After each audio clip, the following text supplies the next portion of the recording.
Good evening, you're watching To The Point. I'm Preeti Choudury, and what we're going to do right now, viewers, over the course of the next 15 minutes, track the course of the very severe cyclone Biparjoy.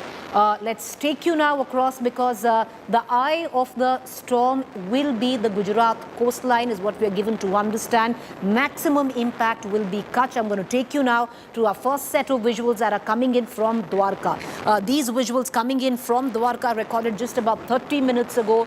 Huge gusts of wind is what the Gujarat coastline is witnessing. So these are visuals streaming just about 20 minutes ago in Dwarka. What we are given to understand is that the wind speed has increased. You can see that.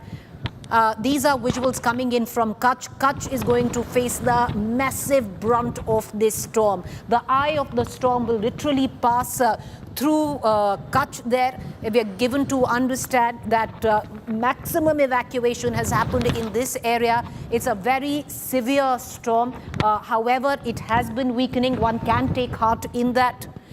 And of course, let me now get you visuals coming in from Mumbai as well. Mumbai has also seen, in terms of just the sheer, if you look at the waves that are coming in, you can see the impact of Biparjoy. However, we are given to believe that the Mumbai coastline could be spared from massive impact when the storm makes landfall, which is about the afternoon tomorrow, early afternoon, we are given to believe.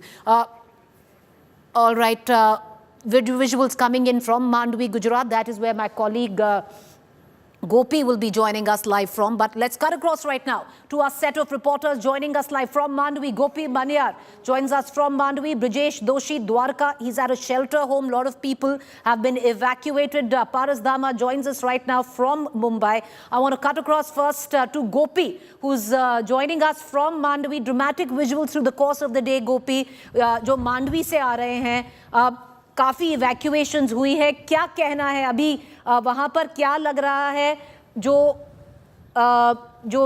Met department है वो क्या कह रहा है? NDRF के personal जुटे हुए हैं, जो सारी फोर्सेस हैं वो स्टैंड बाय पर हैं. देखिए, मेट डिपार्टमेंट ने जो 5:30 बजे ही अपना एक नया स्टेटमेंट दिया है और 5:30 बजे के हिसाब से जो साइक्लोन है वो जखाऊ पोर्ट से 230 किलोमीटर की दूरी पर है, 230 किलोमीटर. लेकिन यहाँ पे अगर आप देखेंगे तो विंड स्पीड है वो काफ़ी ज़्यादा है लगातार. और जो जब साइक्लोन टकराएगा, जखाऊ पोर्ट के साथ टकराएगा, तब विंड स्पीड होगी वो करीब 130 से 150 किलोमीटर प्रति घंटे की ये रफ्तार के साथ टकराएगा.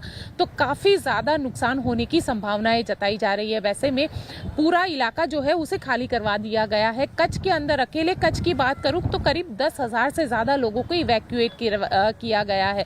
साथ ही एनडीआरएफ की जो टीम है वो भी लगातार यहाँ पे लोगों को इवैक्यूएशन में मदद कर रही है, वो लोगों को सुरक्षित स्थानों पे पहुँचा रही है. लगातार प्रशासन, देखिए, मनसुख मांडविया भी कच्छ के अंदर तैनात है. कच्छ के कई अस्पतालों का आज उन्होंने ब्यौरा किया कि कहीं इमरजेंसी सर्विसेज की ज़रूरत रहती है तो वहाँ पे अस्पताल में किस तरीके की तैयारियां हैं उसका भी जायजा लिया गया. यहाँ तक कि जो एम्बुलेंस सर्विसेज है, क्योंकि जितने भी शेल्टर होम बनाए गए हैं उन शेल्टर होम में अगर कहीं किसी को बीमार होता है या कुछ होता है तो उसके लिए जो एम्बुलेंस है उसे भी वहाँ पे रखा गया है. तो पूरी तरीके से तैयारी जो है वो कर ली गई है. लेकिन कहीं ना कहीं जो हवा की रफ्तार है और जो तरीके से ये माना जा रहा है कि रात को 2 बजे के बाद से जो साइक्लोन है उसका सबसे ज़्यादा इम्पैक्ट है वो यहाँ पे देखने मिलेगा. तो मांडवी के आसपास से शुरू करके जो पाकिस्तान का कराची है वहाँ पे ये लैंडफॉल हो सकता है साइक्लोन का, और सबसे ज़्यादा इम्पैक्ट जो है वो इन्हीं इलाकों में देखने मिलेगा. तो वैसे में रात को करीब 2 बजे के बाद से यहाँ पे माना जा रहा है कि तेज़ हवाएं चलेगी और हवा की रफ्तार जो होगी वो 90 to 100 किलोमीटर पर आवर की जो स्पीड है उसी रफ्तार के साथ ये यहाँ पे जो हवा की रफ्तार रहेगी. और उसके बाद जब कल दिन के वक्त में, कल सुबह 10 बजे के बाद से जो हवाएं हैं वो काफ़ी तेज़ हो जाएगी, करीब 130 से 150 किलोमीटर प्रति घंटे की।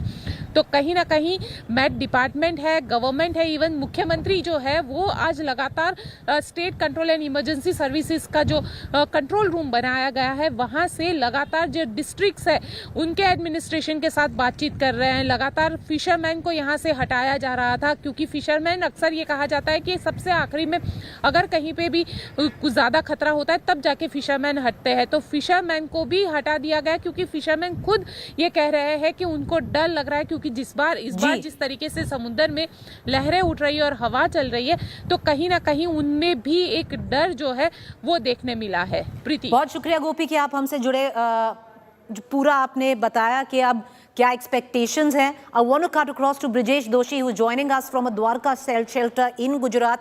Brijesh, you know, it's practically the lull before the storm hits. A lot of people have been evacuated. Give us a sense of where you are. Try and give us maximum reactions of the people. You know, there must be a lot of nervous energy as the storm makes landfall. They've left their homes. They are hoping to go back, hopefully not to disaster. Over to you, Brijesh. Yeah, right now I'm at Dwarka Primary School, where the shelter house has been created for the people who are living in the lowland area of the Dwarka. Right now the food has been distributed for them, and all the services or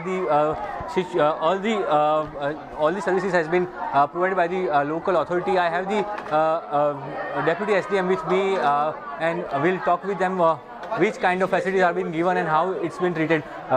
आप यहाँ पे हैं, किस तरह की facility दी जा रही है, कितने लोग हैं, किस तरह से कितने लोगों को यहाँ पे लाया गया है? यहाँ पे 130 रहने की व्यवस्था की गई है और यहाँ पे खाने की और मेडिकल फैसिलिटीज़, पीने का पानी वो प्रोवाइड किया जा रहा है। यहाँ पे जो लोग हैं वो कहाँ से आए, कौन से गांव से हैं या फिर द्वारका से, किस तरह का यहाँ पे उनको रखा गया है? द्वारका के लोकल ही है और जो ये स्कूल है यहाँ पे रखा गया है। क्या समझाया गया, इनको क्यों यहाँ पे लाया गया, क्या इनको बताया गया है कि उनको क्यों यहाँ पे लाया गया? इन लोगों को जो साइक्लोन की गंभीरता है उसके बारे में बता के दिया गया। तो see, right now they are having their food because it's a dinner time for them. Reactions from the people. There must be a lot of nervousness in terms of leaving their homes back. You know, they don't know once the storm ebbs what they'll go back to. Can you get us more reactions? I will certainly try to talk with them right now because they are just coming here. आप यहाँ पे हैं, कैसी व्यवस्था की गई है, किस तरह की? बहुत अच्छी व्यवस्था है। बच्चों का खाना पीना सब मिलता है, बहुत बढ़िया मिलता है। प्रशासन ने क्या बोला है आपको, क्यों यहाँ पे लाया गया है? वो बारिश का तूफान है इसलिए हमको वो बस आई है, उसमें हमको लेके आया साहब जी। हमको बोलना हिंदी में कम आता है। कितने लोग हैं आपके आसपास से, कितने लोग यहाँ पे आए हैं? हमारे लोग इधर कितने हैं देख लो, 35 लोग हो गए देखो। पूरी व्यवस्था की है सरकार ने, फैसिलिटी दी गई है, खाना पीना सब यहाँ पे सब मिलता है, खाना पीना सब अच्छा ही लेता है। सब मिलता है। कितने दिन के लिए आपको यहाँ बोला गया, कितने दिन? 3 दिन आज 3 दिन हुआ, 5 दिन तक रहेंगे इधर। 15-16 उधर आके सबका घर सबका बोलना उधर तो कर दो, बाहर नहीं निकलना, जय द्वारका, अंदर रहना के बाहर नहीं निकलना रात को। कितने दिन तक यहाँ पे रहने का बोला हुआ है, कितने दिन तक की व्यवस्था की गई? 15 तारीख बोला है। 15 तारीख को यहाँ पे है ना, 15 तारीख को रहेंगे हम यहाँ पे और बाद में चले जाएंगे, तब तक ये सब खत्म हो जाएगा ना। फिर क्या डर लग रहा है, तूफान आएगा, क्या असर होगा, कुछ डर है? वैसे वो तो हमको पता नहीं, लेकिन हमको इतना पता है कि हमको है ना भगवान पे पूरा भरोसा है कि ये सब कुछ नहीं आएगा। यहाँ द्वारका पे है ना, कुछ नहीं होगा, कुछ नहीं होता है इधर पे। See, these are the beliefs of the people that Lord Dwarkadish will never give any kind of chance that people have to suffer. So these are the beliefs of the local people, right. And that's why they are very much sure that there won't be any kind of impact of the cyclone at Dwarka. Okay. Brijesh, okay, appreciate you joining us. Brijesh reporting there from a relief center, an evacuation center, cutting across to Parasdama, joining us from the gateway of India. Paras, over to you. There's, a lot of questions that are coming in, especially people in Mumbai, who are living close to the coastline, on what are the do's and don'ts. Now, Mumbai has already seen a tragedy in the wake of the coming in storm, where what happened in Juhu Beach, where we lost a couple of kids there. But any advisory that has been given that you can tell us now? Preeti, the major thing which has been told to the local public of Mumbai is that do not go nearby the sea, because it is very important to take precautions right now on the evac off. We know that Biparjoy has passed Mumbai and Maharashtra, but still there is impact in Mumbai. Also, we can see the sea, how sea is rough from last 3-4 days. We had never seen Mumbai sea like this. So impact of cyclone Biparjoy is more than we had expected. So the local administration has told local public not to go nearby sea, to take every precaution they can take. There are many other things which has been taken under the precautionary measure system, as BMC control room has been more active now. They are keeping eye on every small detail or on every small chapati which is in Mumbai. This is the iconic gateway of India where we are standing right now. There are a lot of people over here. Mumbai police is trying to tell them to go home, to be safe, but people are not understanding the situation. What will happen if some major impact will happen in the sea? But right now, if we talk about the weather department, they had said Mumbai will not get so much impacted from Biparjoy because it has passed. Okay. Paras, appreciate you joining us. Thank you there. So, at least Mumbai is going to be spared. The massive brunt of the storm is only going to be felt on the coastline of Gujarat, primarily Kutch area is what is expected. Joining me right now is the woman who's actually tracking the storm in Ahmedabad. Joining me live is Manorma Mohanty. She joins us from the Met Department in Ahmedabad, and she's the woman who's tracking the course of this storm. Manorma ji, what is the category of this storm? I believe it has weakened. What can we expect? The storm is of now, it is very severe cyclonic storm Biparjoy, which is around 280 kilometers west-southwest of Jakhau port. For a common man, madam, can you tell us what does it mean when you say a severe cyclonic storm? You've seen 3 storms earlier, you've tracked in Gujarat. Is it much weaker than what you witnessed before? Will you take us through? Because there's a sense of worry, sense of nervousness that is set, especially those who are living by the coastline in Gujarat, in Kutch. Very severe cyclonic storm means the wind speed basically we categorize in terms of wind speed. Wind speed is when the wind speed is around between 180 km per hour to 167 km per hour, we call this as very severe cyclonic storm. What would be the speed of this particular storm, madam? It is expected to cross around 120 to 130, 125 to 135 km per hour, gusting to 150 km per hour. All right, appreciate you joining us, and thank you there for taking the time out, Ms. Manorma there, Mohanty, who's tracking the course of this storm in Ahmedabad. She's the chief Met Department in charge of particularly Biparjoy. Appreciate you joining us. We're going to keep getting you the latest information as and when it comes. What we are given to understand that it is a severe cyclonic storm, but it is weakening as it will make landfall, which will happen through the course of tomorrow morning and then through the course of the afternoon. Thank you for joining us. Up next is Round Cover.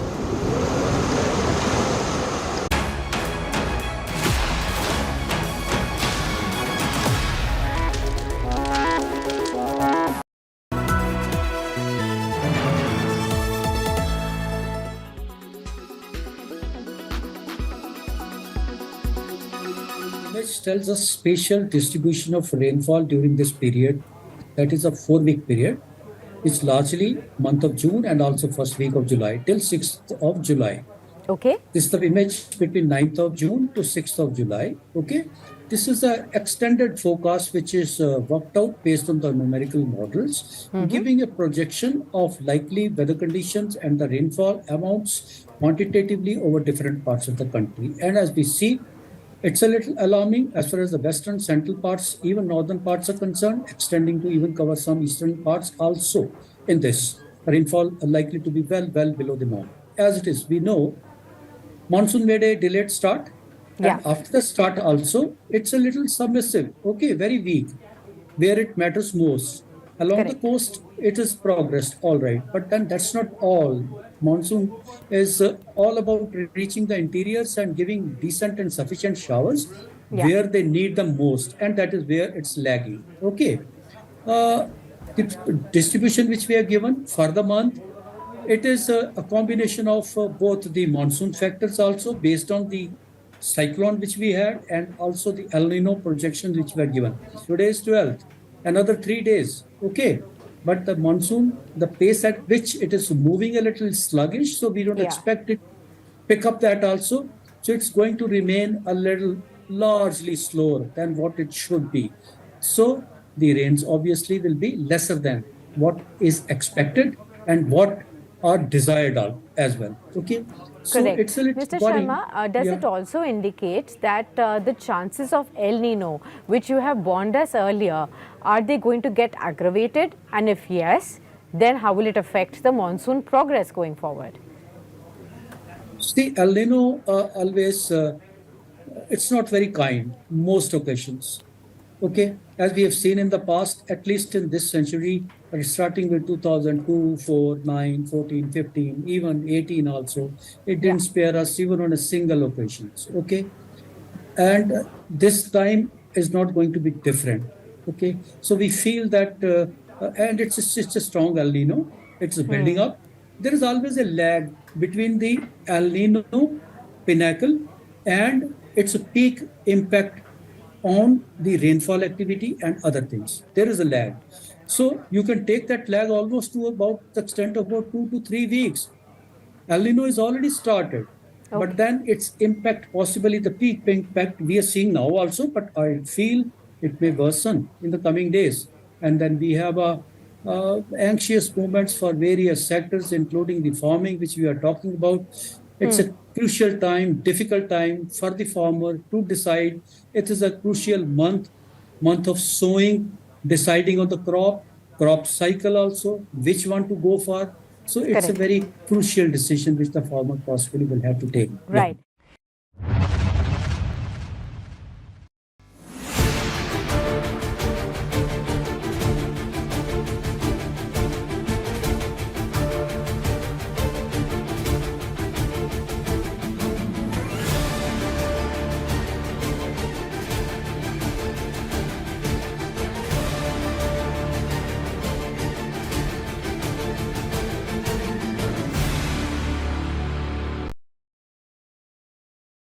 Weather forecast now. Delhi, maximum 43 and minimum 30 degrees. Mumbai, maximum 34 and minimum 28 degrees. Kolkata, maximum 45 and minimum 29 degrees. Bangalore, maximum 31 and minimum 23 degrees. Chennai, maximum 37 and minimum 27 degrees. Hyderabad, maximum 39 and minimum 27 degrees.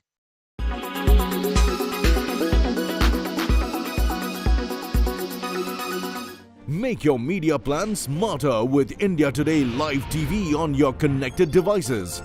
Amplify your brand with 100 million smart internet viewers. To advertise, mail us at sales@aajtak.com.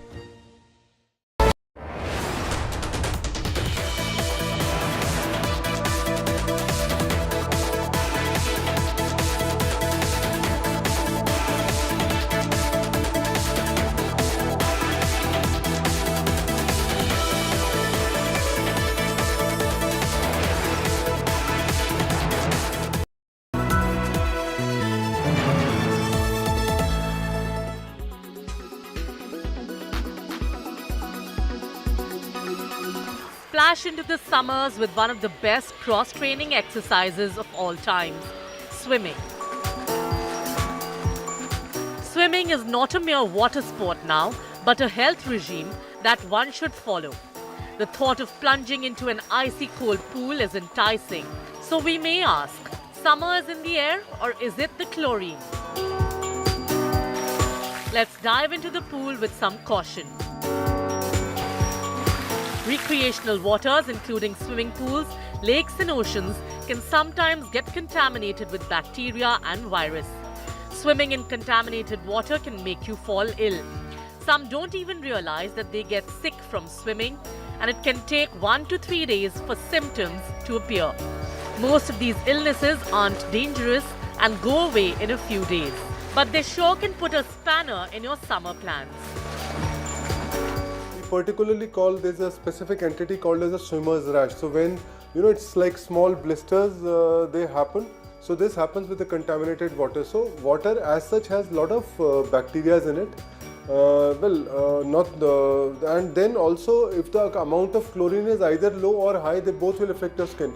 So you generally tend to have a itchy rash, and you also, a lot of fungal infections do come to us, dermatophytosis, because this is one condition which gets spread through the waters. And to prevention of these conditions, it is very ideal that you take a dip, before you take a dip in the pool, you just get a good shower, and once you take a swimming, you take a session of swimming, you just come, you rinse yourself very well with soap, take a shower.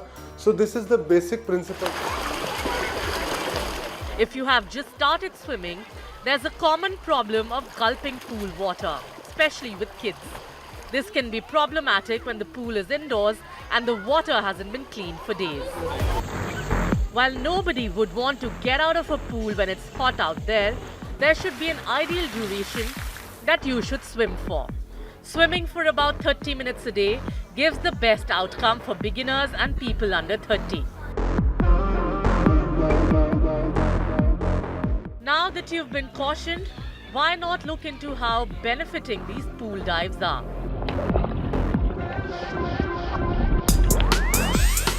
Regular swimming improves the mental well-being. It is believed one does not get time to think much about their problems when they are swimming. Swimming as an exercise helps in releasing stress and tension in a go and gaining mental peace. Swimming also helps in increasing the breathing capacity, as techniques involve moving our bodies forward and backward, which develops our breathing capacity as well. It also enlarges lung capacity. If you have a joint problem, then too swimming can help. When you're in water, it holds 90% of your body weight, which relieves stress from joints. Many medical professionals suggest going for cardio in form of swimming rather than in a gym. So more than having a fun summertime, swimming lets you deal with a lot of health problems, and that should be motivation enough for you and your kids to hit the pool. With Simranjeet Kaur Rainu, Bureau Report, India Today.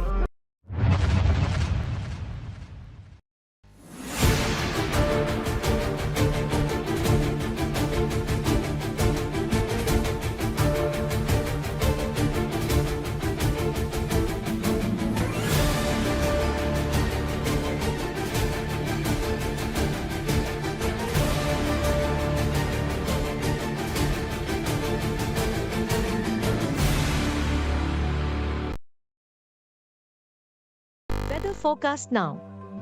Delhi, maximum 43 and minimum 30 degrees.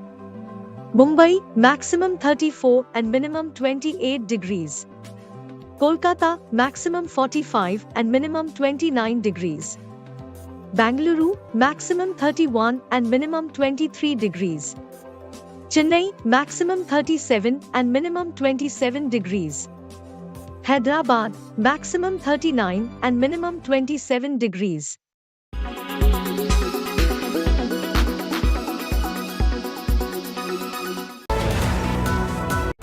Presented by RP Sanjeev Goenka Group, Growing Legacies.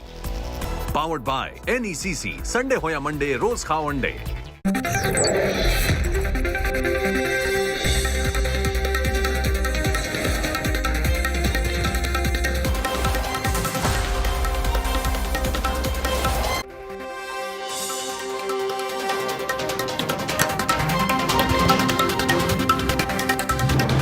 Good evening and welcome. Cyclone Biparjoy heading towards the Gujarat coast. What should you expect? A look at the preparations along India's Arabian Peninsula coming up on the news track tonight. Biparjoy is equal to disaster. Severe storm headed towards Gujarat. Mumbai on high alert. Landfall in less than 18 hours. Cyclone Biparjoy is coming. Big focus on News Track. Here's a look at the headlines I'm tracking tonight. Tamil Nadu Prime Minister Senthil Balaji sent to 14 days judicial custody. He's currently in ICU after complaining of chest pain. DMK calls his arrest a violation of human rights. Bombs, bullets and blood politics in West Bengal. Clashes between the Trinamool and opposition continue ahead of the Panchayat polls. Law Commission initiates consultations on a uniform civil code, seeks views from the public and religious organizations within 30 days. Congress's Adani hypocrisy exposed as Rahul Gandhi continues his Modani attack. Karnataka government invites the Adani group to invest in the state. 9 dead and fresh violence in Manipur, arson and firing reported in Kangpokpi district.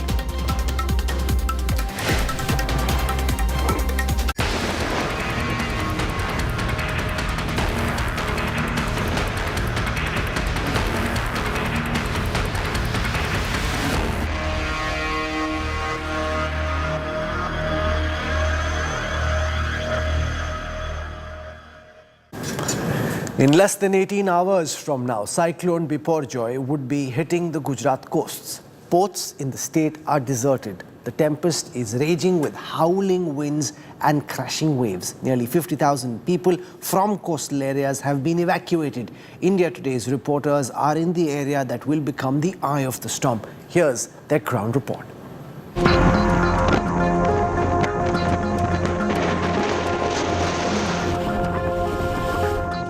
Waves, howling winds, boats anchored tightly in harbours. Residents seek refuge from the brewing tempest. Coastal Gujarat feels Biparjoy's punch. A day before the powerful cyclone strikes,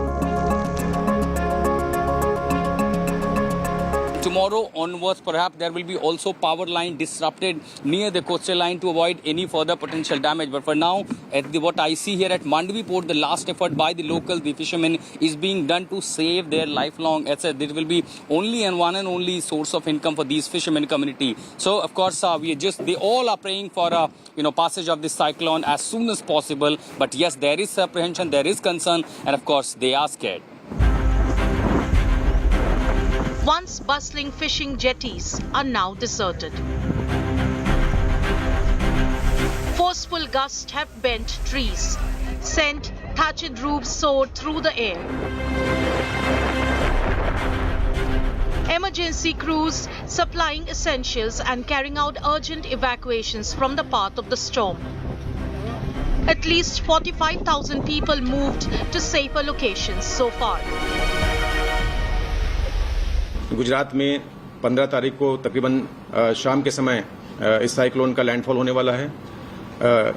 इसके मद्देनज़र NDRF की 18 टीमों की तैनाती की गई है और एसडीआरएफ की भी 13 टीम वहां पर मौजूद हैं। वहां पर मैसिव इवैक्यूएशन किया गया है। तकरीबन 45,000 से ज़्यादा लोग सुरक्षित स्थान पर पहुंचाए गए हैं।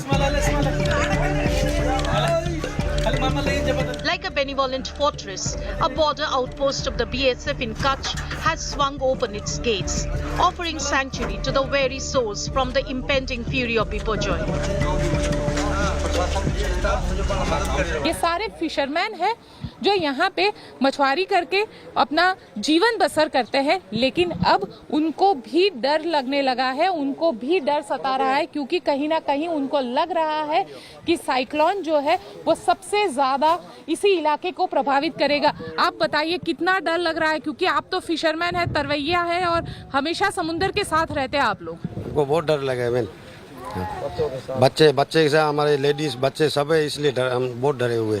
आप बताइए समुद्र को इस तरीके से आपने पहले उफान पर देखा था कभी? नहीं सर, अभी नहीं देखा है, अभी देखना पड़ रहा है।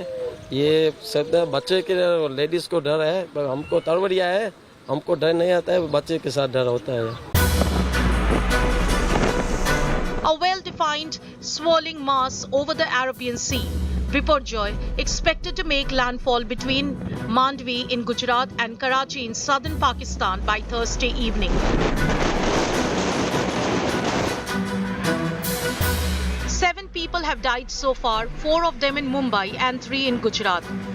The deaths attributed to accidents stemming from extreme weather conditions. The NDRF teams have fanned across parts of Gujarat, Karnataka, Mumbai, Daman and Diu. Packing sustained wind speeds between 125 and 135 kilometers per hour, which may gust up to 150. The potential for significant damage from Biparjoy remains high. Bureau Report, India Today. I have with me on the show live tonight our reporters who are on the ground in different parts of Gujarat, which is bracing for the storm. Also, the officials at the Met Department and the National Disaster Relief Force who are responsible for planning the landfall and ensuring that there isn't much damage. They're joining us on this broadcast. I want to go across to this satellite image, which really shows where Cyclone Biparjoy is at this moment and what to expect from here. So this is essentially the area where the thrust of the cyclone is. It's coming towards the coast of Gujarat.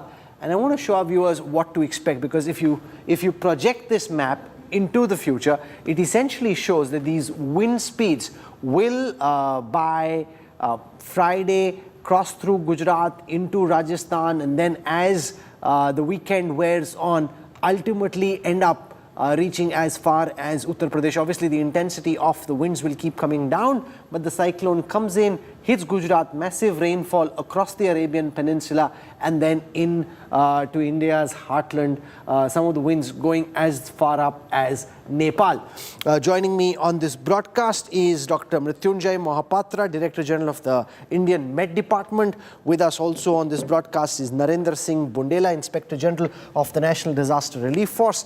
Mahesh Palawat joins us, Vice President Meteorology, Climate Change at SkyMet Weather, and Amit Prothi, Director General at the Coalition for Centre for Disaster Resilient Infrastructure, CDRI. I want to go across to Narendra Singh Bundela first, the officer at the National Disaster Relief Force. Can you tell us, sir, from an NDRF perspective, how many people have you evacuated from areas where they stay? What kind of preparations has the NDRF made to ensure that damage is minimized and as few people as possible are either injured or die when this cyclone makes landfall tomorrow? So far, the state government has evacuated more than 67,000 people to around 1,521 shelters which are safe during the cyclone. NDRF has been deployed, 18 teams have been deployed in 9 districts across the affected area in Gujarat. And the state government has done a massive preparation so that evacuation is on time. The vulnerable groups, those who are prone for the cyclone and those who can be really affected by the cyclone are being moved out. And we are coordinating with the state government also to assist them. That is the pre-cyclone phase. And once cyclone landfalls in the coastal area, post-cyclone rehabilitation, restoration work will be extensively involved along with the state governments. So that is what we are doing right now. You know, I was on the ground in Orissa when the last super cyclone Phylon hit the state, and I saw that infrastructure, particularly telecom infrastructure, was uprooted, and it took several hours to bring telecom infrastructure back on. So what are your preparations in the post-cyclone phase to ensure that life gets back to normal as quickly as possible?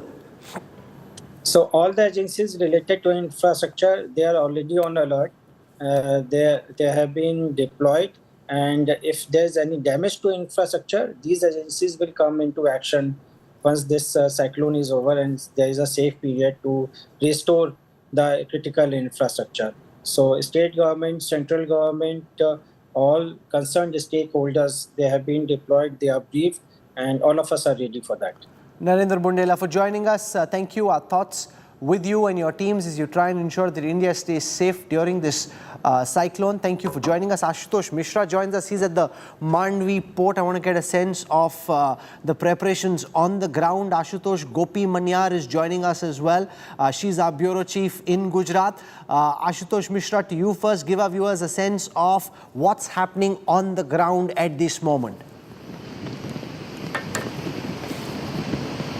Well, Rahul, seems, the pre-impact of the cyclone before it hits the coastal line has already started. Since this morning, we are witnessing above normal high wind speed. And that perhaps could be the reason what I see here at this beach area, which is usually flooded with the tourists, be it on weekdays or the weekends. Everything has literally been uprooted. The high mast light was taken down by the authority, but all these areas commercially have been literally, have gone with the wind speed. And tomorrow early morning, when it will be almost double, it is going to be gusting up to 150 km/h. One can imagine the significant damage to the public property. However, the authorities have swung into action. Almost everyone in the low-lying areas, particularly who are the fishermen community, have been taken to the safer places. Adequate arrangements for food, medicines, all have been made. But everyone remember now the 1998, the tragedy unfolded in the Kutch and Bhuj area. That cyclone, so people are literally comparing in one with this. All I can see the very rough ocean ever since this morning, and this is not a high tide hours. But given what I see, the water gradually, instead of receding, it is gradually coming up. So tomorrow morning potentially could be, really high wind speed and a rough ocean. In fact, those local people who are working here, their biggest concern, the challenges is that when it is gonna significantly damage the infrastructure, including the telecom, electricity. So that will be restoring to normalcy and bringing back to normal. That's gonna be really major challenge. But since we have the SDRF, the NDRF, the local police, all the authorities in coordination with the center and the state are working to make sure once the cyclone passes, they bring everything to normalcy. But it will take time. And of course, all it depends upon, the wind speed and of course the intensity of the cyclone, Rahul. Thanks, Ashutosh, for that live report. Mahesh Palawat, Vice President Meteorology at SkyMet.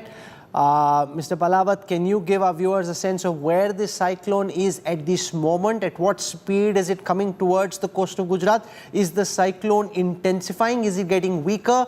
Where is it likely to make landfall? Could there be a last-minute change in the direction and the landfall area could change? See, Rahul, this cyclone is at present, it is packing a wind speed of say 80 to 90 knots, and it is around 250 kilometers away from Mandvi, and it is moving.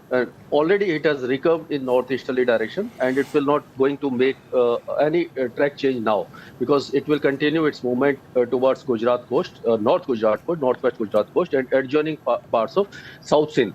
So the landfall will be around between 4 p.m. to 7 p.m. tomorrow, and at the time of landfall, the wind speed may be 130 to 140 km/h. In gust, it may reach some for short duration of 150 km/h. But it is now losing some of its strength, and it is going to make a landfall as a very severe cyclone. How does this compare with other cyclones that have hit the Western Peninsula recently? Is it worse, as bad, slightly less intense? Yes, if you see the Taute cyclone, it is, we can say the 20 to 30 km/h wind speed is less than that cyclone, and almost we can say 90 to 100%, 10% difference will be there. So it is slightly bigger than Taute, but yes, the potential of damage is very high, because it will be entering with a speed of 140 to 150 km/h, associated with strong, very heavy showers over right from Mandvi to Okha, Dwarika, and Kutch, Nalia, and parts of Badin, Karachi, Jacobabad, and Hyderabad in south. And after making landfall, it will get weakened because moisture will cut off and intensity of rain will continue to heavy to very heavy, but wind speed will die down. And while reaching over southwest Rajasthan and adjoining parts of southeast Pakistan, wind speed may be 70 to 80 km per hour, and rainfall will be heavy to very heavy over, say, Jaisalmer, Jodhpur, Barmer, Sirohi, Pali, Nagaur, all these areas. And thereafter, it will continue its journey towards northwest India. So we'll keep coming back to you, Mahesh Palawat, for updates over the next several hours. I'm conscious of the constraints on your time, so I won't hold you back any longer. Thank you for joining us. I want to go across to Gopi Manyar. She's our bureau chief in Gujarat. She's been spending the last several hours looking at the preparations in the state. Now, seeing that report that you filed, Gopi, that people seem to be very worried. काफ़ी डरे हुए हैं लोग. उनको लग रहा है कि आपदा आने वाली है. पहले भी उन्होंने देखा है किस तरीके के साइक्लोन इस इलाके में आए हैं. आपने पूरी स्थिति का मुआयना किया. आपके हिसाब से कितनी तैयार है इस वक्त गुजरात की सरकार साइक्लोन बिपरजॉय के लिए? बिल्कुल, देखिए राहुल, जिस तरीके से सिचुएशन यहाँ पे दिख रही है, क्योंकि साइक्लोन टकराने वाला है गुजरात तट से, ये अब फाइनल हो चुका है. और वैसे में गुजरात सरकार है, मुख्यमंत्री भूपेंद्र पटेल लगातार जो सीएम डैशबोर्ड बनाया हुआ है वहाँ से हर एक डिस्ट्रिक्ट कलेक्टर के साथ कांटेक्ट में है. सुबह से लेकर शाम तक वो स्टेट इमरजेंसी सर्विसेज का जो हेडक्वार्टर बना हुआ है वहाँ पे तैनात है. लगातार सीसीटीवी फुटेज, वीडियो कॉन्फ्रेंसिंग के जरिए ये सारा मुआयना किया जा रहा है. यहाँ तक कि जो 5 मंत्री है सेंट्रल गवर्नमेंट के, क्योंकि अमित शाह भी इस सिचुएशन पे नज़र रखे हुए हैं, यहाँ तक कि जो राजनाथ सिंह है वो भी लगातार जो तीनों डिफेंस एजेंसीज है उनके साथ लगातार संपर्क में है. ज़रूरत पड़ने पर आर्मी, नेवी, एयरफोर्स की भी मदद ली जाएगी, क्योंकि साइक्लोन जो है वो वेरी सीवियर साइक्लोनिक स्टॉर्म के तौर पर यहाँ पे लैंडफॉल कर रहा है. 1998 में इससे पहले एक लैंडफॉल हुआ था जो कंडला साइक्लोन के तौर पर था, और कंडला साइक्लोन जब यहाँ पे आया तो 10,000 से ज़्यादा लोगों की मौत हुई थी. तो आज भी लोग उस बात को याद कर रहे हैं, 1998 को याद कर रहे हैं. जितने भी फिशरमैन से हम लोगों की बातचीत हो रही थी तो फिशरमैन भी यही कह रहे थे कि 1998 में कंडला में जिस तरीके से साइक्लोन आया था, हम नहीं चाहते हैं कि उतनी जान हानि यहाँ पे हो, और इसीलिए वो लगातार जो उनका घर है उसे छोड़कर यहाँ से जा रहे हैं. क्योंकि फिशरमैन ऐसी कम्युनिटी है, लगातार समुद्र के साथ उनका काम रहता है, तो वो यहाँ से निकलने के लिए तैयार नहीं थे. वो आज शाम को जब साइक्लोन विंड स्पीड बढ़ी, समुंदर की जिस तरीके से लहरें उठ रही थी, उसके बाद जो फिशरमैन है वो अपना घर छोड़ के दूसरी जगह पर गए. करीब 10,000 से ज़्यादा लोगों को यहाँ से शिफ्ट किया गया है. और मैं आपको बताऊं कि कच्छ के लिए जो कलेक्टर है उन्होंने एक लेटर इश्यू किया है. कल कच्छ में जीवन जरूरियात की जो बेसिक चीज़ें हैं, दूध, पानी और मेडिसिन, इसके अलावा सारी चीज़ें कच्छ के अंदर बंद रहेगी. यानी कच्छ पूरी तरीके से कल एक दिन के लिए बंद रखा गया है. स्कूल ऑलरेडी बंद हो चुके हैं आज से लेके 16 तारीख तक. और जब लैंडफॉल होगा तो सबसे ज़्यादा जो इम्पैक्ट होगा वो जखाव पोर्ट के पास होगा, और जखाव से लेके सरक्रिक का इलाका. तो सरक्रिक जहाँ पे इंटरनेशनल बॉर्डर आती है वहाँ पे बीएसएफ तैनात रहता है. ये पूरा दलदलीय इलाका है, तो वहाँ पे भी बीएसएफ को भी अलर्ट किया गया है, क्योंकि लैंडफॉल वहाँ पे होगा, उसका जो इम्पैक्ट है वो सबसे ज़्यादा वहाँ पे होगा. तो बीएसएफ को भी अलर्ट कर दिया गया है. साथ ही जो रिस्टोरेशन प्रक्रिया है वो सबसे ज़्यादा सबसे तेज़ी से हो, उसके लिए भी प्रयास किया जा रहा है. मनसुख मांडविया को कच्छ की जिम्मेदारी सौंपी गई है, और कच्छ में मनसुख मांडविया ने आज कई अस्पतालों का दौरा किया है, क्योंकि कहीं इमरजेंसी सर्विसेज की अगर ज़रूरत होती है और मेडिसिन जैसे कहीं कोई बड़ा हादसा हो जाता है तो मेडिकल फैसिलिटीज़ क्या क्या है उसको लेकर एक पूरी मीटिंग वहाँ पे उनके मनसुख मांडविया के ज़रिए की गई. साथ ही जब साइक्लोन यहाँ से गुजर जाएगा उसके बाद किस तरीके से जो लाइफ है उसे नॉर्मल किस तरीके से किया जाए उसको लेकर भी सारी चर्चाएं हुई है, सारी प्लानिंग की गई है, और खास करके इलेक्ट्रिसिटी को रिस्टोर किस तरीके से किया जाए उसको लेकर भी एक पूरी प्लानिंग जो है वो की गई है. Okay, Gopi Manyar, thank you for joining us. I want to go across to Dr. Mrityunjay Mohapatra. Gopi and her team will continue tracking every moment of the cyclone through the night today, all through the day tomorrow. Dr. Mohapatra is the director of the Indian Met Department, the man in charge of monitoring what's happening in the high seas at this moment and tracking the cyclone as it comes in. Dr. Mahapatra, as the Director General of the Met Department, can you give our viewers a sense of what they should expect around 3-4 p.m. tomorrow? Thank you. Currently, in the afternoon of today, Cyclone Biparjoy is centered over Northeast Arabian Sea, about 260 kilometers southwest of Jakhau port of Saurashtra. It is a very severe cyclone storm. Currently, its wind speed is 140 to 150 kilometers per hour, gusting to 165 kilometers per hour. We are expecting that it will move northeastwards. It has already started moving northeastwards and will cross Saurashtra Kutch and adjoining Pakistan coast between Mandvi of Gujarat and Karachi of Pakistan and close to Jakhau port of Saurashtra, that is Kutch district. While it will be hitting the coast in the evening of tomorrow, 15th of June, it will have the wind speed of 125 to 135 kilometers per hour, gusting to 150 kilometers per hour. And this wind speed is categorized as a very severe cyclone storm. It can have the impact, you can say, in a large scale. Especially if I consider the impact of wind, the small huts, mud houses, asbestos houses, tin houses, old pucca houses can have the large scale damage. In addition to that, there can be uprooting of bushy trees, big trees like mangoes in those areas, and there could be breaking of tree branches, uprooting of electric poles and telephone poles, and bending of these telephone poles and electric poles, and hence large-scale disruption of power transmission and telecommunication.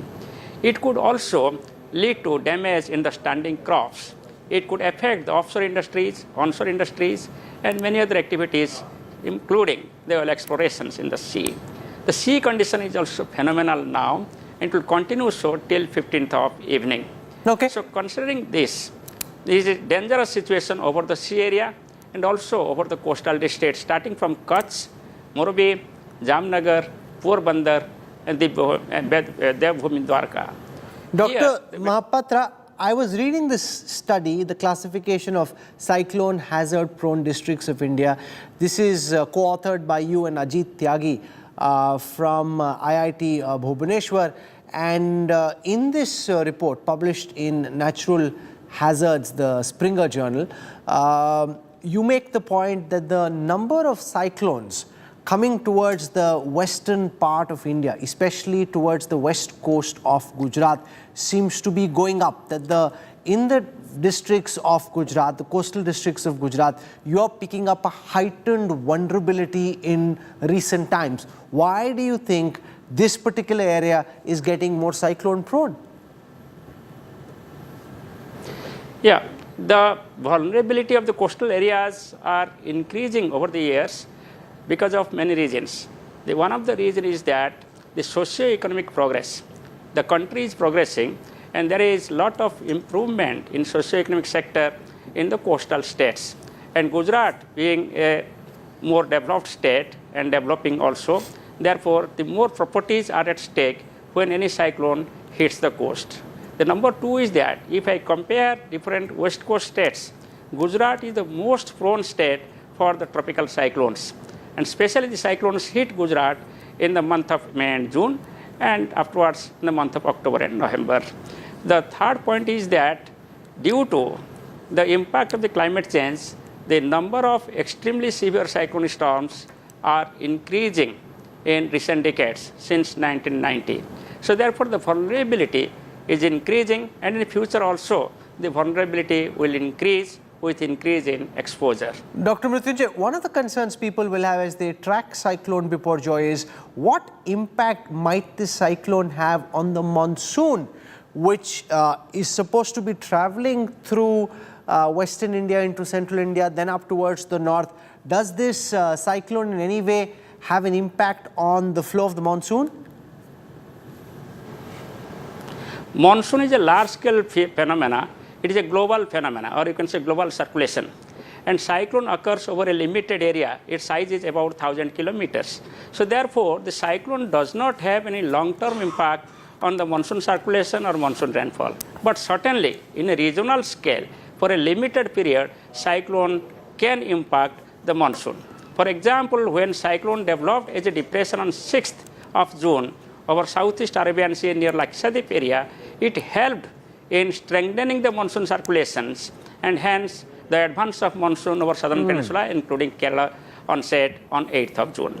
And thereafter also it progressed to a certain extent in South India.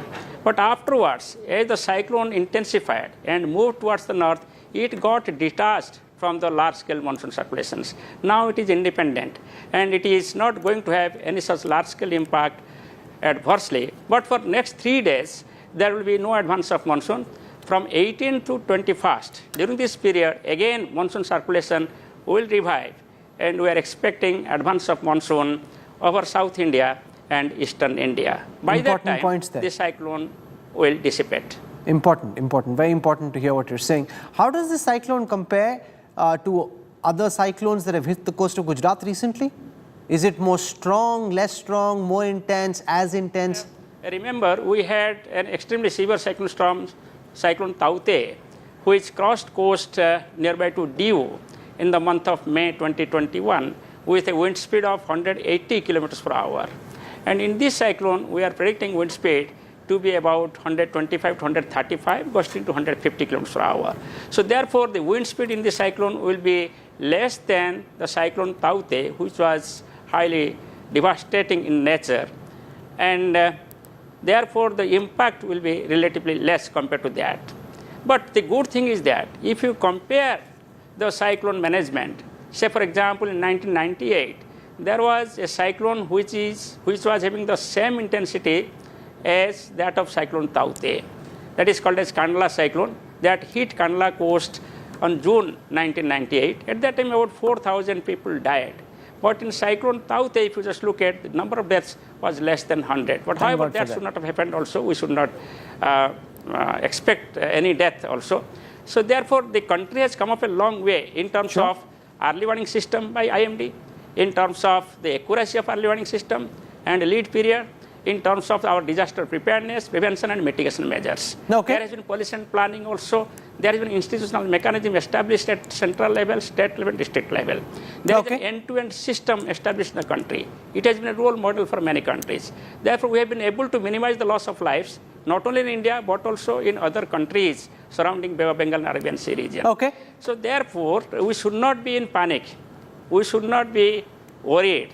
We should believe the early warning. We should believe the suggestions and actions being taken by the central and state agencies. We should cooperate and be peaceful, calm and quiet, and manage the cyclone. Very important insights there from the Director General of the Indian Met Department. We hope all his predictions do come true and that there is as less damage to life and limb and property as is possible. Thank you, sir. You have a rough night ahead of you and a tough day tomorrow. We wish you and your teams all the best. I want to go across now to Amit Preeti, Director General at the Coalition for Disaster Resilient Infrastructure, head of the G20 Disaster Risk Management Panel.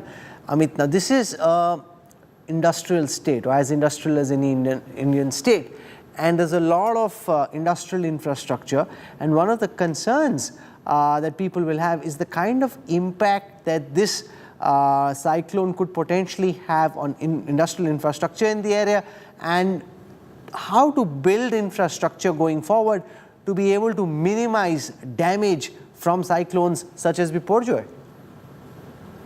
First of all, Rahul, thank you for having me. I think my work is, the rest of the people who have been on the panel have been talking about the urgency of what's going on today. The work of the coalition is a little bit longer term. So your question about how do we minimize damage in the long term is important, very, very important. Dr. Mohapatra talked a little bit about how vulnerability has been increasing because our development pattern is also going, we need the coastal areas for a certain reason. We're developing a lot, and that will not stop. So we need to build infrastructure, we need to build industrial parks, we need to build ports, etc., etc., etc. So the role of the coalition really is how do we start to understand how risk is changing. And the risk is changing because of the development pattern, but also because climate change and other factors. So what we are trying to do is, first of all, understand how risk is changing. You can't now build based on historical patterns. Patterns have been changing. The globe is now 1.1 degrees warmer. That's causing certain changes in cyclonic wind speeds, gust speeds. So what we are trying to do as a coalition is trying to understand, we've got better science now, so how does this whole risk profile change? So from that understanding, we are also trying to see how does one then advise the codes that inform building of infrastructure, the training of engineers and others who are out building all of this infrastructure, the investors who are putting in money behind this infrastructure. So what we are trying to do is, with an understanding of risk, trying to then see how different sectors in the infrastructure space, how different actors can take some better decisions based on a better understanding of this. So for example, if wind speeds on an average are increasing or gust speeds are increasing, we are building infrastructure that's going to last for 30, 40, 50 years. How do we take that into account in what we're going to be building in the future? How do we take that into account into what we already have and what we might need to retrofit? So that's the perspective that we bring. And as a coalition, we've got 31 member countries. We are also sharing examples. So, this what's happening today in Gujarat, we've seen examples, all of us remember Hurricane Katrina, Hurricane Sandy, etc., etc. We've learned along the way. So the coalition is also about sharing across from one part of the world to others. Dr. Mahapatra talked about how India has also learned a number of things that we are sharing with others. Similarly, in the coalition, others are sharing with us to improve our standards, to understand risk better, to help make decisions with a better understanding of this. Amit, Preeti, we wish you the best. Thank you for joining us. Appreciate your insights and thoughts. Thank you. We'll track Cyclone Biparjoy very closely. Our teams are on the ground, maximum deployment. We're trying to keep them safe and yet ensure that we bring you all the updates as this cyclone makes landfall. I want to shift attention now to the big political story we've been tracking since last evening. DMK's power minister's arrest triggers a massive political showdown in Tamil Nadu. The ED arrest was followed by high drama where Senthil Balaji was seen weeping as he complained of chest pain. He's currently in ICU at Chennai's Kaveri Hospital. His medical reports say he has blockage in 3 arteries. The DMK says Senthil's arrest was inhuman. The BJP calls this drama.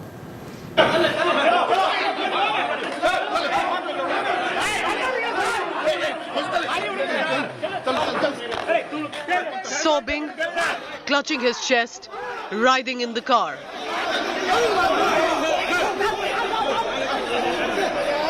This is Minister Senthil Balaji, moments after he was officially arrested by the Enforcement Directorate.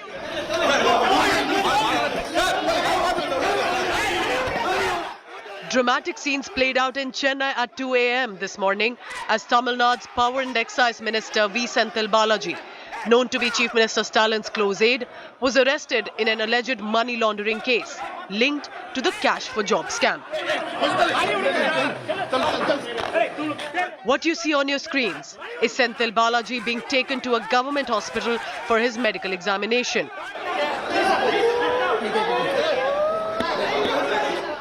When he broke down, claiming he was in immense pain and complained of chest pain. BJP says that Enforcement Directorate only acted as per evidence, and DMK and the Chief Minister M.K. Stalin claims that Senthil Balaji getting chest pain is all because of the pressure exerted by ED officials, and Stalin says that this is nothing but harassment and intimidation for which DMK will not budge. Hours later, as the DMK ministers one after another visited Senthil Balaji, CM Stalin turned up at the hospital to extend support to his deputy. Stalin alleged that Senthil was pressured by the ED officers despite his cooperation, which triggered his chest pain. A showdown also peaked as the Dravida Munnetra Karagam alleged that Senthil Balaji was physically assaulted by the ED officials. Whether he has taken a tablet, whether he has taken a food, nothing has been known. So it is absolutely a mental torture. It is wantonly has been done, harassed by the ED officials. If anything is happening to his health or whatever it may be, it is a responsible, absolute responsible is the Modi government only. The BJP responded by sharing this video, where the Mantri can be seen kicking at officials in the car. The BJP has mounted one attack after another at the Stalin government. Tamil Nadu BJP chief Annamalai shared an old clip of MK Stalin slamming Senthil for corruption before he joined the DMK in 2018. இந்த மாவட்டத்தில் ஒருத்தர் இருந்தார் அமைச்சர் செந்தில் பாலாஜி. அந்த Senthil Balaji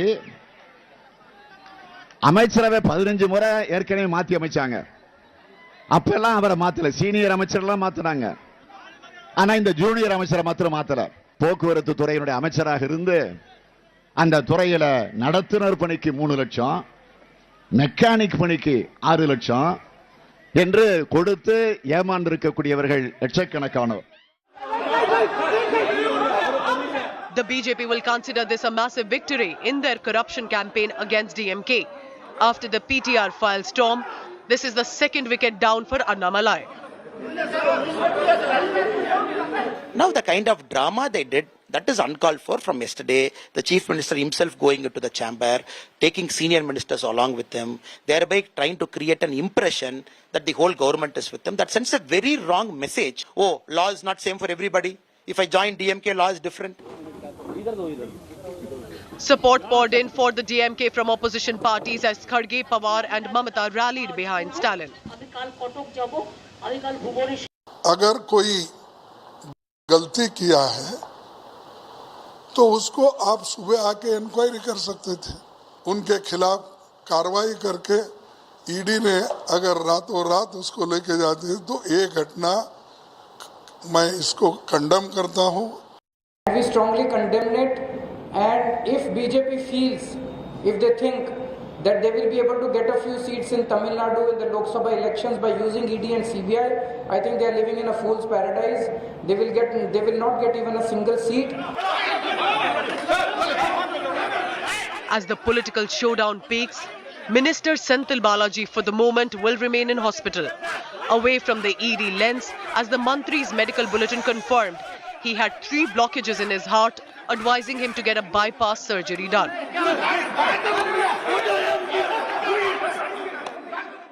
Even though the DMK terms the arrest of Senthil Balaji as politically motivated actions by the central agencies, the fact of the matter is the pressure is mounting on the DMK. For Senthil Balaji handles key portfolios in the government, and he is someone the party cannot do with as far as the 2024 Lok Sabha elections are concerned. With video journalist Daniel, this is Shilpa Nair in Chennai for India Today. Joining us on this big political showdown, Anil Antony from the Bharatiya Janata Party squaring off against him, Sarvanan Annadurai from the DMK. Sarvanan, I want to come to you first because I just played out that clip from MK Stalin himself. This is before the time Senthil Balaji was a star in your party, where he knows and is accusing Senthil Balaji of corruption. Because the kind of charges that were leveled against him when he was in the AIDMK were well known. Here's a man who's facing charges. Why make it seem as if this is some kind of persecution? The Enforcement Directorate says, we've got evidence of Benami property. You've seen some of the details the ED has put out. They, of course, have to prove this in a court of law. But they say they've found Benami properties worth about 25 crore rupees belonging to a family member of Senthil Balaji. And therefore, they think that there is the need to arrest, to take action against him. And this is something Stalin too was asking for. See, the alleged occurrence had taken place in the year 2015. And 8 long years, the investigation is going on and all of the things are going on. And suddenly, one fine day, the ED decides, oh, it's good. Now is the right time to arrest Mr. Senthil Balaji. If we arrest him, if we don't arrest him, he will flee the country like Nirav Modi, like Mehul Choksi, like Vijay Malaya. So they said, okay, fine, we will arrest him. But did they follow the procedure? That is the question we are asking. And the way he has been tortured, morning, he is a heart patient, he has got 3 blocks. In the morning till 3 o'clock, he was not allowed to sleep, he was not allowed to do anything a normal man is expected to do. What will go wrong? Will the heavens fall if Mr. Senthil Balaji is arrested the next day? Or if Mr. Senthil Balaji is issued a summon? Whose tunes are the ED playing? They have the temerity, they have the audacity to come and say in the court that they don't believe the medical report given by a panel of doctors. When they pressed, file an affidavit, we'll take you up for perjury. They go back, say no, we are not filing an affidavit. This is this vindictive attitude, this selective persecution. This is what we are opposing. Let him be pronounced guilty or innocent by a competent court. Why they want to paint? Anil Antony, respond to what the DMK is saying. Here's a man who's a minister. So this is not Dawood Ibrahim or Hafiz Saeed or Sayyid Salahuddin who are in hiding and need to be arrested in the dead of the night or brought down in the dead of the night. Here is a minister in an opposition government, a high-profile minister in the Stalin government. Why does the agency need to go in the dead of the night? Why couldn't this have been done in the morning and all of what you're saying would still have been true? Thank you, Rahul. In the last few days and even the last few months, the entire second term of the DMK, we are witnessing a lot of bizarre and unprecedented scenarios in Tamil Nadu, where we are seeing a state government that is doing everything possible, using every government machinery possible, including the police department, including the health departments, including other branches of machinery, in a very hypocritical manner to ensure... No, but you're not answering my question. This could have been done in the morning. Why did it have to be done in the dead of the night? See, let me come to that. So, here is a person, a minister, who the DMK themselves, till he joined the DMK, it was the DMK leadership who was actually saying that this is a person who is very, very corrupt. The DMK had been very harsh. They have been trying to take many actions against this gentleman. And then it was the Supreme Court which a few months back directed the Enforcement Directorate and the local police to file charge sheet against this person. And right now the Enforcement Directorate is acting in the directions in the court, following every possible legal avenue, all the avenues which are available to them. And there is no BJP here. Like, this is an institution that is following the procedures.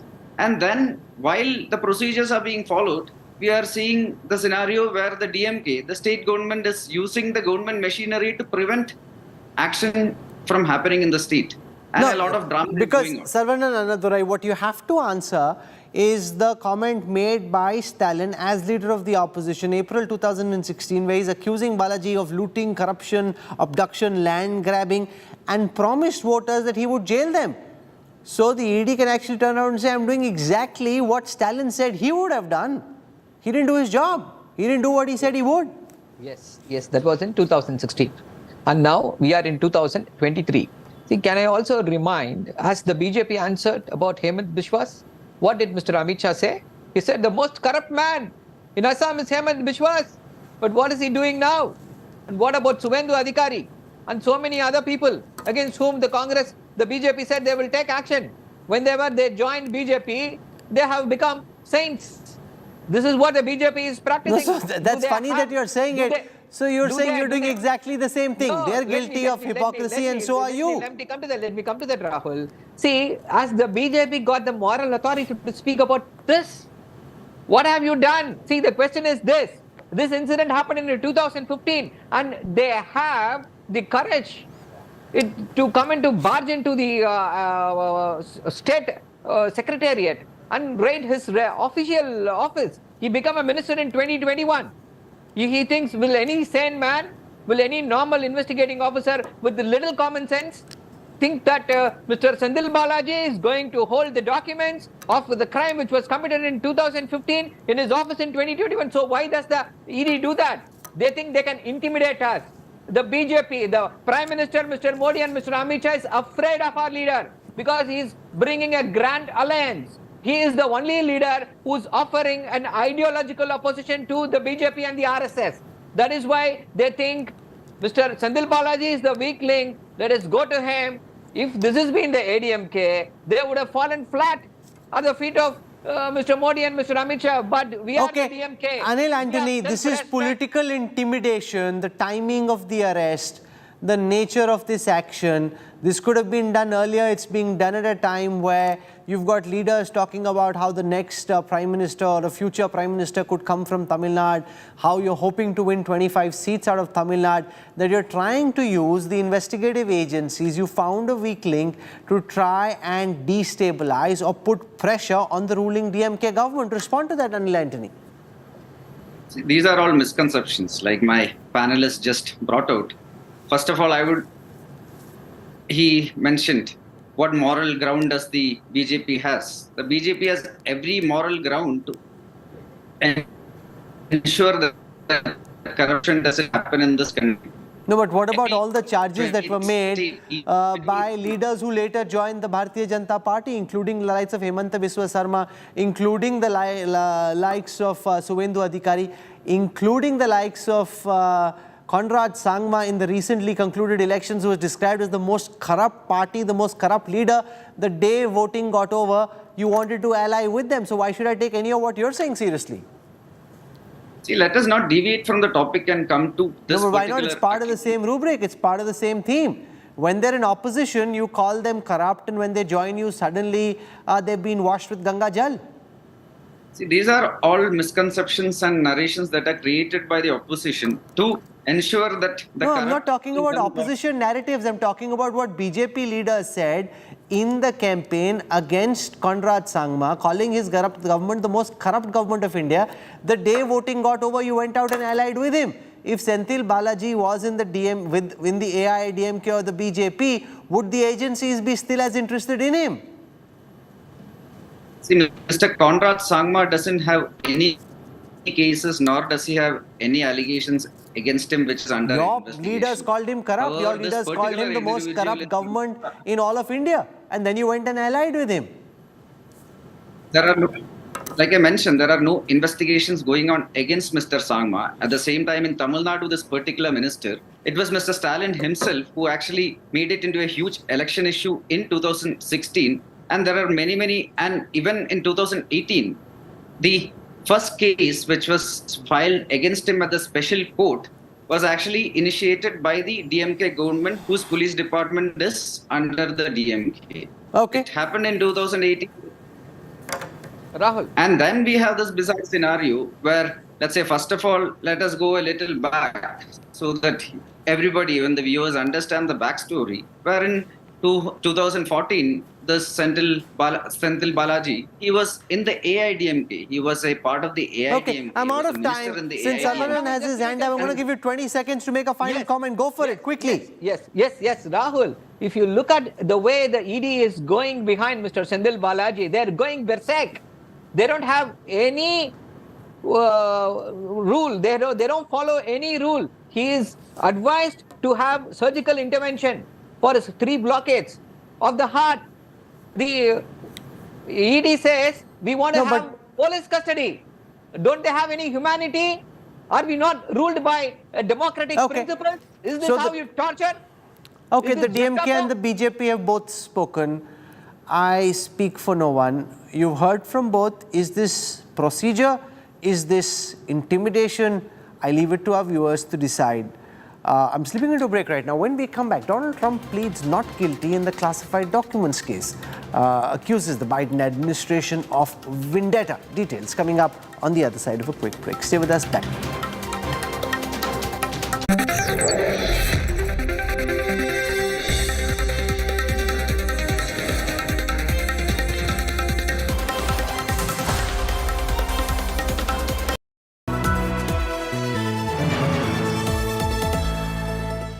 Where the software engineer meets the smart market analyst, meets the talented photographer to create the big dream. The world comes together at Sharda University. So where are you? Where the software engineer meets the smart market analyst, meets the gifted content writer to create the big dream. The world comes together at Sharda University. So where are you?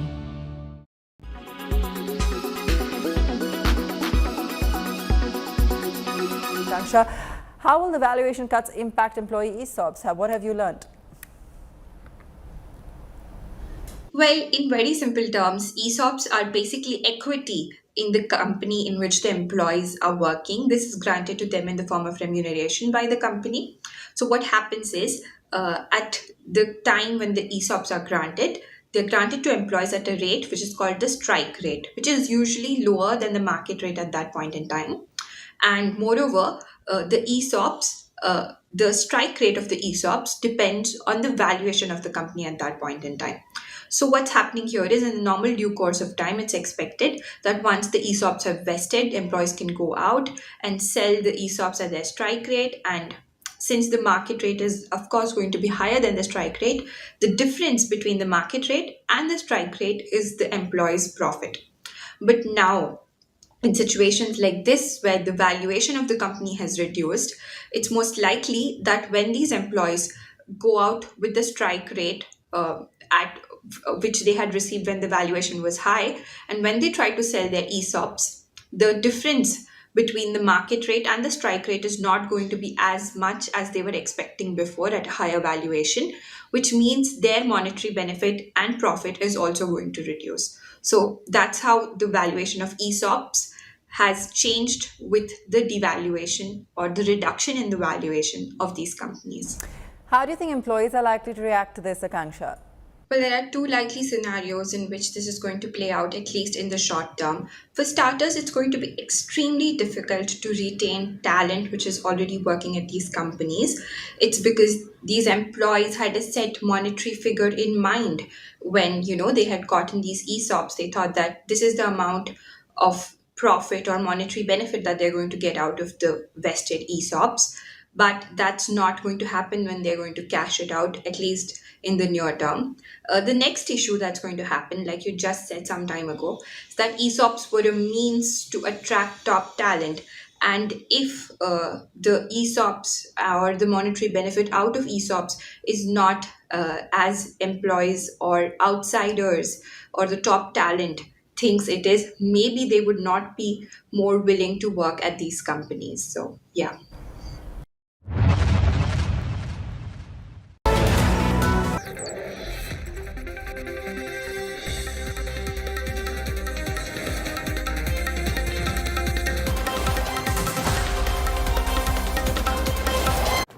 Former US President Donald Trump has pleaded not guilty in the classified documents case. He's the first US president to face federal charges for hoarding classified documents, including state nuclear secrets, in the shower and in the ballrooms of his private Mar-a-Lago residence. Trump claims he is innocent and has accused the Biden administration of targeting him. He's called his indictment evil and a heinous abuse of power. I will appoint a real special prosecutor to go after the most corrupt president in the history of the United States of America, Joe Biden, and the entire Biden crime family. Name a special prosecutor. And all others involved with the destruction of our elections, our borders, and our country itself. They're destroying our country. And when I'm reelected, and we will get reelected, we have no choice. We're not going to have a country anymore. I will totally obliterate the deep state. We will obliterate the deep state. And we know who they are. I know exactly who they are. They want to take away my freedom because I will never let them take away your freedom. It's very simple. They want to silence me because I will never let them silence you. They want you silent. And I am the only one that can save this nation because you know they're not coming after me, they're coming after you, and I just happen to be standing in their way, and I will never be moving. On November 5th, 2024, justice will be done. We will take back our country, and we will make America great again. This is where I wrap up the news track tonight. For your time and your trust, thank you very much. I look forward to seeing you at 8 p.m. tomorrow evening. Till then, from all of us here, goodbye, good night.